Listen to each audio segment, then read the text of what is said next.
이삭이 그랄 땅에서 가나안의 그랄 땅에서 농사를 지었습니다. 그랬더니 자 오늘 말씀해 보면은 그 해에 처음 지은 농사가 아니라는 것을 알 수 있어요.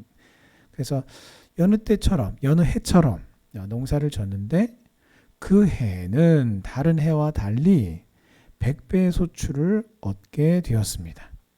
자, 이 모든 것은 하나님께서 이삭에게 복을 주신 때문인데, 자, 단순히 100배의 소출이 끝난 것이 아니라 오늘 말씀해 보면 그것은 시작이었고 창대하고 왕성하여 마침내 거대한 부자, 엄청난 부자가 되었다라고 말씀합니다.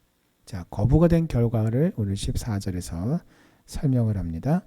양과 소가 떼를 이루고, 자, 양과 소가 엄청 늘어났어요. 그럼 자연스럽게 필요한 게 같이 늘어나야 될 것이 있습니다. 그것은 바로 관리하는 사람이에요. 그러니까 종이 심이 많았다라는 얘기는 가축이 많았고, 가축이 늘어나니까 또 그 가축을 관리하는 종들도 많이 늘어났다라는 것이죠. 자, 얼마나 부자가 되었는지, 같은 땅에 살면서 똑같이 농사를 지었던 블레셋 사람들이 이제 부러움을 넘어서 시기할 정도로 부자가 되었습니다. 사람들 사는데 나가보면 어떤 모임을 나가던 사람들의 그 사람들이 흔히 갖는 그런 취미, 관심사들이 있습니다. 그러다 보니까 어떤 모임을 나가도 사람들의 그 대화가 다 거기서, 세상적인 대화는 다 거기서 거기에요. 다 뭔가를 그 주제가 어떤 주제냐에 살짝씩 다 다르지만 결국은 서로 견주는 거죠. 서로 비교하고요. 얼마나 가졌는지, 얼마나 늘었는지, 얼마나 손해를 봤는지 서로 물어보면서 이렇게 확인도 하고 그러는데 어느 정도 이렇게 좀 그 뭐라 그럴까요? 자신의 상황이라 그럴까요? 아니면 재정적인 규모라고 할까요? 이런 부분들이 있어서 좀 나랑 비슷한 사람들하고 사람들이 보통 모임을 가지면 부담스러워하지 않습니다. 자, 그런데 그 동창으로 모였던, 동창이라고 하는 그런 어떤 그런 그 테두리로 모였는데 동창 안에는 또 굉장히 또 여러 가지 다양한 어떤 그런 삶의 모습들을 가지고 있을 거 아니에요. 자, 그러다 보니까 어디를 가든지 그곳에서 가진 사람이 뭔가 주도하고 또 그것을 주도하기를 좋아하는 사람은 또 나서서 주도하죠. 또 그걸 보면서 불편해하는 사람이 있고요. 또 그걸 부러워하는 사람도 있고요. 또 불편함을 넘어서 이제 욕하고 시기하고 질투하고 그러다 보면 또 싸움이 일어나고 다툼이 일어나기 마련입니다. 자, 오늘 이렇게 하나님의 복 주심으로 인해서 이삭이 정말 어마어마한 거대한 부자가 된 결과가 무엇이냐면 그 땅에 함께 살고 있었던 블레셋 사람들이 이삭을 시기하고 미워할 정도가 되었습니다. 자, 그랄 땅의 그 가나안 사람들의 입장에서 보면 자기들이 원주민들이에요. 조상 대대로 그 땅에서 농사를 해왔고요. 농사법이나 농사 기술이나 자기들이 훨씬 더 뛰어났었단 말이에요. 자, 그런데 어디서 정말 굴러먹다가 온지도 모를 뜨내기 아브라함이 어느 날 갑자기 짠 하고 나타나서 함께 살더니, 그래서 아브라함 때에 어떤 일이 벌어졌습니까? 오늘 이삭을 향해서 야, 너 이 땅에서 나가라 라고 말했던 이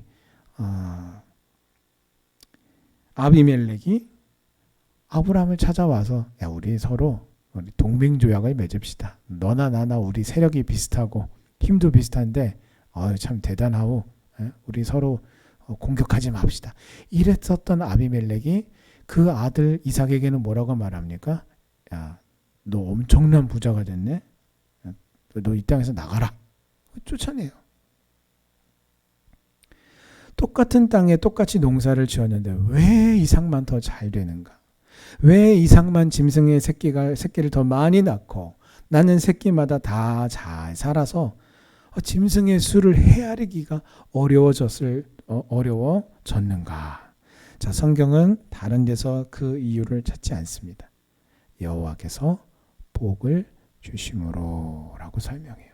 자, 바로 여기서 여호와를 아는 자와 여호와를 모르는 자가 구별이 됩니다. 자, 그러므로 우리로 하여금 여호와 하나님을 아는 자로 불러주신 하나님의 은혜에 여러분 우리가 감사합시다. 하나님을 아빠 아버지라고 부르게 하시고 나를 자녀 삼아주신 그 은혜에 감사합시다. 그래서 하나님의 나라의 그 기업을 유업으로 받게 하신 것을 감사합시다. 이 시대 사람들이 도대체 무엇을 부러워하며 사는가 봤더니 결국은요, 조부모의 재력, 부모의 재산을 물려받은 사람들을 부러워하더라고요. 그러니까 사람들이 그것을 가리켜서 다이아몬드 수저니, 금 수저니, 은 수저니 이런 이름으로 구별해요. 하지만 결국은 그게 뭘 말합니까? 물려받은 재산이 많다는 것을 부러워하는 거예요. 그렇게 따지면은요, 우리는요, 그야말로 다이아몬드 수저보다 더 귀하고 비교할 수 없는 천국 수저를 우리는 물려받은 하나님의 자녀예요. 그래서 이 세상에 사람들이 구별하는 다이아몬드니 금이니 은이니 하는 그 모든 것들이 다 부러워할 진짜 수저를 하나님의 은혜로 선물로 받은 사람들이란 말이에요. 자, 그러니 우리가 저들을 부러워할 것이 아니라 하나님을 알지 못하는 저들이 오히려 하나님의 자녀인 우리를 부러워해야 합니다. 나를 하나님의 이와 같은 복된 자녀로 불러주신 그 하나님의 은혜의 깊이를 다시 한번 헤아려 보는 이 새벽이 되기를 주님의 이름으로 축원합니다. 자, 오늘 시기에 빠진 자들이 어떻게 행동하는지 한번 보십시오. 자, 그들의 행동은요, 극도의 이기심을 따르고 있고 악한 것을 표출하고 있습니다. 자, 그래서 아브라함 때에 팠던 모든 우물을 막아요. 그리고 흙으로 메워버렸어요. 자, 또 네가 우리보다 크고 강성하다라고 축혀서 이 말만 들으면 나를 인정해주네? 이렇게 생각이 들지만 나를 높여주는 것 같아요. 이렇게 축혀 세워주지만 그것은 진심이 아니에요. 핵심은 그 뒤에 나오죠. 야, 너 이 땅에서 잘 됐으니까 이 땅에서 이제 나가라. 여기 원래 우리 땅이야. 이렇게 말도 안 되는 이유였을 뿐입니다. 자, 그래서 오늘 이삭은 그랄 땅을 떠나서 그랄 골짜기로 농사를 짓는 비옥한 땅을 벗어나서 골짜기로 거처를 옮겨갑니다. 그리고 그곳에 옛날 아버지가 먼저 거쳐갔던 땅이에요. 그래서 옛날에 아버지가 팠던 그 우물들이 있었는데 어떻게 하면 그 우물들을 다 이 원주민 사람들이 어떻게 해요? 다 흙으로 다 메워버렸단 말이에요. 근데 그 우물들을 다시 파서 샘의 근원을 얻었습니다. 아까 짐승의 수가 많아졌기 때문에 관리하는 사람의 이 종들의 숫자도 많아졌다라고 말씀을 드렸지만 짐승의 수가 많아졌다는 얘기는 무엇도 많이 늘어나야 된다는 얘기입니까? 먹을 목초와 또 마실 물이 더 많이 늘어나야 되는 것이죠. 자, 그래서 이 블레셋 사람들이 아브라함이 죽은 후에 메웠던 그 우물들을 다시 팠는데 그렇게 팠더니 이제는 그랄 지역의 그 목자들이 이삭의 목자들과 다툽니다. 왜 다투냐면 이삭이 판 아버지 때의 우물을 흙으로 메웠던 우물을 다시 파가지고 물을 얻었는데 그제서야 나타나가지고 뭐라고 말합니까? 이거 우리 건데? 이렇게 지금 우겼단 말이에요. 아니 대체 메웠던 우물을 다시 팠을 때는 어디 갔다가 다 파고 나니까 와서 자기네 거라고 우기는지 참 진짜로 답답하고 기가 막힌 상황입니다. 그렇게 주장할 것이면 진즉 자기 힘으로 파서 우물을 얻을 것이지 여태껏 뭐하고 오히려 그것을 메웠다가 뻔뻔하기가 이루 말할 데가 없어요. 자, 그런데 오늘 이삭은요 자신이 판 그 우물을 두고 또 다른 우물을 팝니다. 그래서 2번씩이나 똑같이 어거지를 썼어요. 그래서 둘 다 우물에 이름을 붙였는데 첫 번째 우물은 다툼이라는 뜻이고 두 번째, 우물은 대적함이라는 뜻이에요. 자, 한 번도 아니고 두 번이나 똑같이 말도 안 되는 이런 어거지를 써서 강탈한 거죠. 자, 이렇게 된다면 아니 열통이 나서 한 번이라도 들이받을 법한데 또 두 번이나 다 그대로 양보합니다. 그리고 세 번째, 마지막으로 판 우물에서 더 이상 싸움이 일어나지 않자. 이삭은 그 우물의 이름을 르호봇이라고 명했습니다. 이제는 여호와께서 우리를 위하여 넓게 하셨으니 이 땅에서 우리가 번성할 것이다 라고 하는 믿음의 고백이 담긴 이름이었습니다. 자, 이삭이 이처럼 계속 양보한 것은요, 그가 바보라서가 아닙니다. 하나님께서 자기에게 축복하심을 믿고 인내와 믿음으로 시험을 이기고 인내하고 극복한 것입니다. 자, 결코 그 과정 속에서, 자, 우리가 어떤 결과만 놓고 말할 수가 있지만 그 과정에서도 이삭은 하나님을 원망하거나 또 믿음에서 떠나지 않았습니다. 그리고 그렇게 하나님을 원망하지도 않고 믿음에서 떠나지 않은 결과는 무엇입니까? 오히려 하나님의 더 큰 축복을 받았단 말이에요. 앞서 봤던 그 두 개의 우물과는 비교할 수 없을 정도로 그 넓은 우물의 털을 얻었다라는 것이죠. 더 큰 하나님의 축복을 받게 된 것이에요.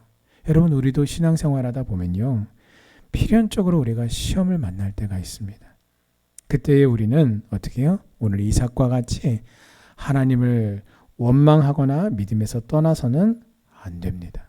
그러면 우리의 원수인 사단만 기쁘게 할 뿐이에요. 하나님을 의지하십시오. 하나님의 말씀을 믿고 인내하며 끝까지 그 시험을 주님을 의지함으로 극복하시기 바랍니다. 하나님께서 믿음으로 인내하며 하나님을 의지하는 자를 시험을 이기게 하시며 더 큰 축복으로 인도하실 것입니다.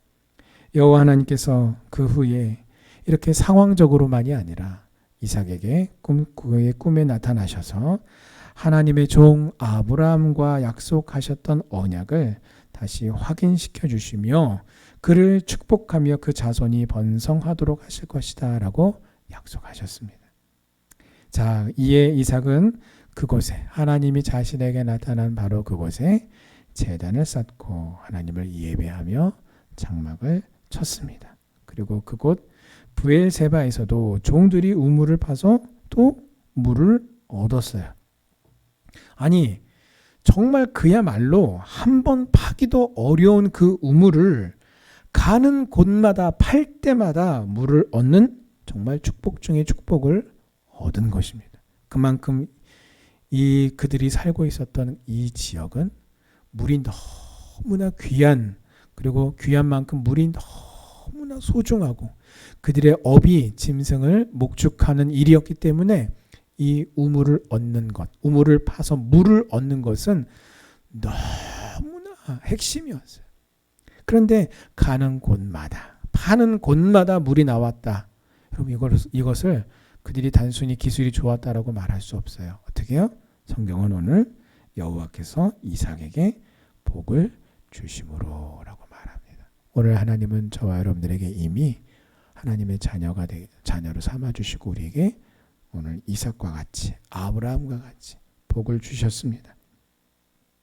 하나님을 의지하여 생명의 근원이 되시는 예수 그리스도와 동행하여서 우리가 가는 곳마다 생명의 근원이 되시는 성령의 충만을 누리고 그 성령의 충만함 가운데에 생명의 물을 우리도 먹고 마시며 그 하나님의 은혜를, 그 하나님의 그 복 주심을 우리가 믿음 가운데에 누리며 또 그 생명의 물을 필요로 하는 영혼들에게 우리가 증거하고 나누어 주는 오늘 이 하루가 더 되시기를 주님의 이름으로 축원합니다.